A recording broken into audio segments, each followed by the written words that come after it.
কালকে তো স্কুল ছুটি, চলো না আমরা বনভোজনে যাই। বনভোজন দারুণ আইডিয়া, কিন্তু আমাদের তো কিছু পরিকল্পনা করতে হবে। পরিকল্পনা আবার কি? খেলবো, খাবো, ঘুরবো, ব্যাস। ওরে বাপু, শুধু খাওয়ার কথা ভাবলেই তো হবে না, বরং চল আমি আর তুই লিস্ট করি। আমি যেগুলো লিস্ট করলাম তুই শোন মন দিয়ে। ঠিক আছে, তাহলে তুই বল। কলা, পাউরুটি, জ্যাম, পানি, প্লেট, গ্লাস আর বল খেলাধুলার জন্য। আমি পাউরুটি আর জ্যাম আনবো। আর আমি আনবো পানি, প্লেট আর বল। হ্যাঁ হ্যাঁ, সব ঠিক। আমি ঘড়ি ধরে 9টায় চলে আসবো। কি আমি না আবার দেরি করছে? সাম্বা, আমি এলাম। আরে রোদ তো কত, চলো এখনই যাই।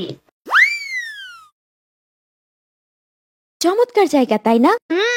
সাম্বা, আমি তো খুব ক্ষুধার্ত, দে তো পাউরুটিটি। পাউরুটি তো তুই আনার কথা। আরে না, আমি ভেবেছিলাম তুই আনবি। হুম, দেখেছিস, পরিকল্পনা করলে কিন্তু ঠিকভাবে মনে রাখতে হয়। আজ বুঝলাম যে পরিকল্পনা করে সেই আনন্দ পায়।